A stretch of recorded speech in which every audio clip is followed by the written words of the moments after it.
Então, meus irmãos, Jesus começou a fazer e a ensinar. Até o dia em que foi recebido acima, depois de dar mandamento, por meio do Espírito Santo aos apóstolos que escolhera, aos quais também, depois de haver padecido, apresentou-se vivo com muitas provas incontestáveis, aparecendo-lhes durante 40 dias. Para aí, irmãos, nossa pressa de ler a Bíblia atrapalha a revelação. Agora veja, Jesus esteve com eles 40 dias. Deixa-me acrescentar só um ponto aqui. No final do versículo 3, durante 40 dias, e falando-lhes a respeito do reino de Deus. E agora? E estando reunido com eles, só até aí, e estando reunido com eles. Então vamos formar um quadro, buscar uma palavra aqui, fazer uma interpretação para que a gente tenha a visão do que realmente o Espírito Santo colocou diante de nós. Jesus apareceu durante 40 dias. Durante esses 40 dias ele fez duas coisas. Ele dava provas incontestáveis da sua ressurreição. Não me pergunte que provas eram essas. Eu só fico, irmãos, na imaginação. Como seria? Como seriam essas provas? Eu penso que Jesus comia com eles. Eu penso que Jesus dormia ali com eles, porque ele não ascendeu aos céus. Ele não tinha ascendido aos céus, ele ficou 40 dias. Esses 40 dias, para a igreja, para aqueles discípulos, foram os momentos mais especiais de todo o ministério terreno de Cristo Jesus. Muito maior.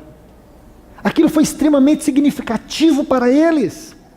Agora o espírito de vida estava dentro deles. Eles tinham recebido isso. Aí agora some-se aqueles 40 dias de ensinos, e Jesus estava ensinando sobre o reino. Você consegue ver o efeito disso na vida de Pedro, na vida do Tiago, na vida do João e de tantos outros discípulos. Você vai ver na vida de Estevão, na vida de cada um deles, a intrepidez que esses homens pregavam a palavra.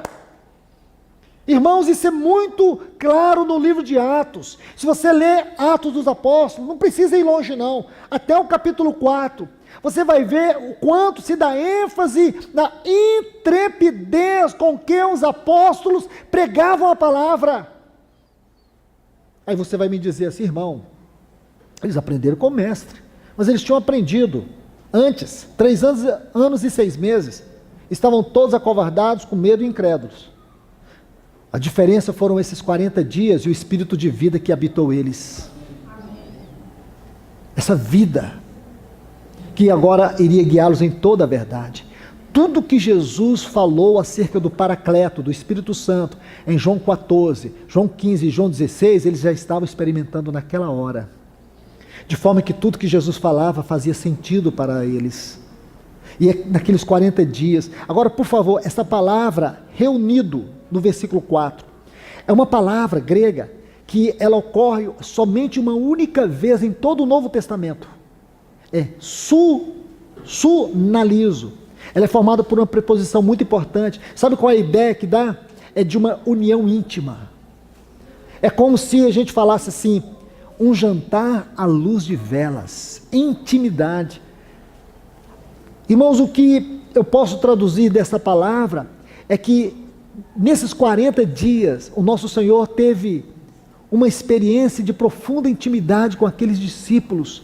Por isso que o assunto Reino dos Céus aqui ganha tanta amplitude, tanto significado. E essa foi a grande mensagem dos apóstolos. Irmãos, isso é maravilhoso. É o que nós estamos precisando, irmãos. Não é possível nós ficarmos aí capengando, lendo livro, lendo a Bíblia, sem entender nada. Ficarmos nas costas de irmãos que sabem alguma coisa. É como se os irmãos fizessem o papel do Espírito Santo na nossa vida. Nós estamos acomodados demais. Nós temos que entender que esse Espírito Santo que foi derramado aqui como vida, ele também foi derramado para dentro de nós. Entende? A questão é que nós temos um relacionamento muito superficial com ele. Queremos tudo à nossa maneira. Preferimos que os outros façam a obra de Deus no nosso lugar. Digo aqui para os irmãos que têm exercido o encargo nas assembleias locais, vocês precisam ter ousadia e coragem primeiramente diante de Deus, porque o tempo está passando e vocês vão responder diante de Deus pela vossa omissão no ministério da palavra. Por vocês não gastarem tempo orando aos pés do Senhor, por não discernirem a situação espiritual de cada assembleia. Não é hora, irmãos, para a gente ficar com meninices, não. É hora de nós assumirmos com responsabilidade diante de Deus os seus encargos nas suas assembleias, porque a igreja é dele, não é nossa. Quando ele disse, eu edificarei a minha igreja, ele convocou você para fazer parte desse processo, para ser um instrumento dele.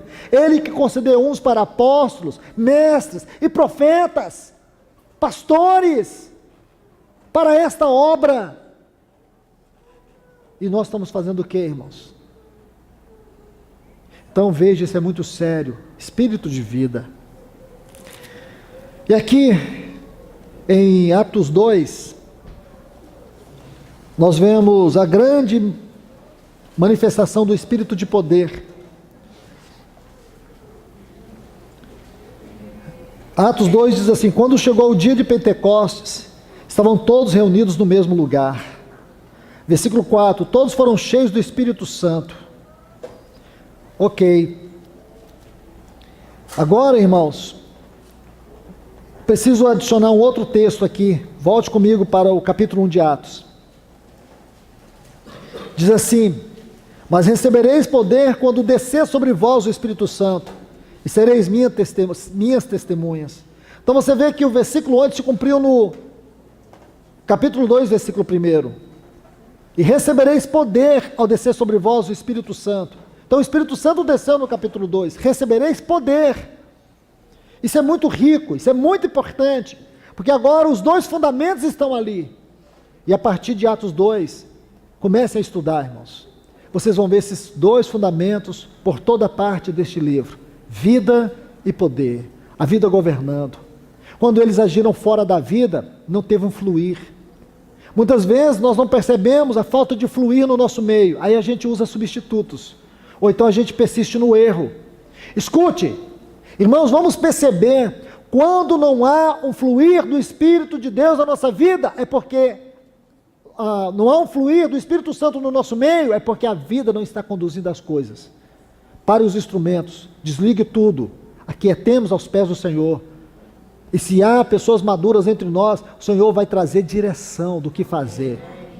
Porque a gente fica insistindo nas coisas quando o Senhor está reprovando.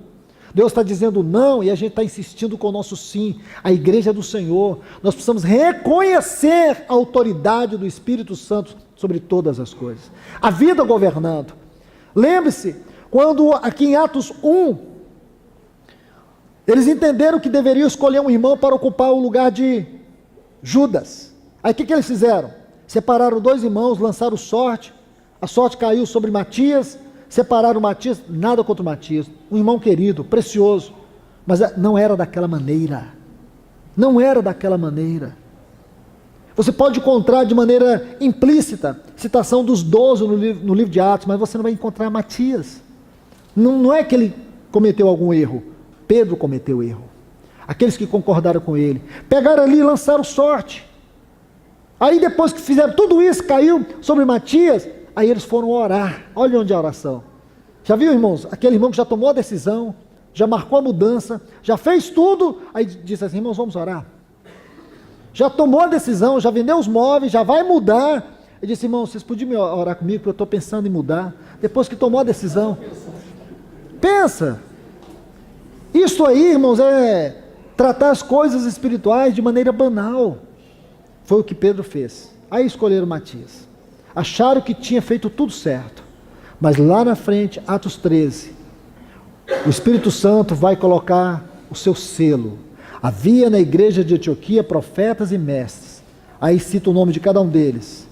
Disse o Espírito Santo, separai-me a Barnabé e a Saulo para a obra que os tenho chamado. Este foi o fundamento que o Espírito Santo colocou. Não somos nós que escolhemos os melhorzinhos, segundo a nossa concepção. É o Espírito Santo que coloca o seu dedo e a igreja dá testemunho daquilo que o Espírito escolhe. A gente tem uma mania assim, irmãos, a gente está precisando de irmãos para servir. Precisamos de irmão aqui para trabalhar. Irmãos, e Deus está procurando homens para Ele trabalhar na vida deles. E a gente coloca homens que nem foram trabalhados pelo Senhor para trabalhar. E aí, irmãos, coloca esse irmão em cima do Angilete. Ele já se sente, né, o Espírito Santo da igreja. Aí já começa, irmãos, para com isso. Não vamos ofender o Espírito Santo. É por isso que nós temos perdido tanto tempo e o avivamento está tardando, porque nós não temos reconhecido o lugar do Espírito Santo na vida da igreja.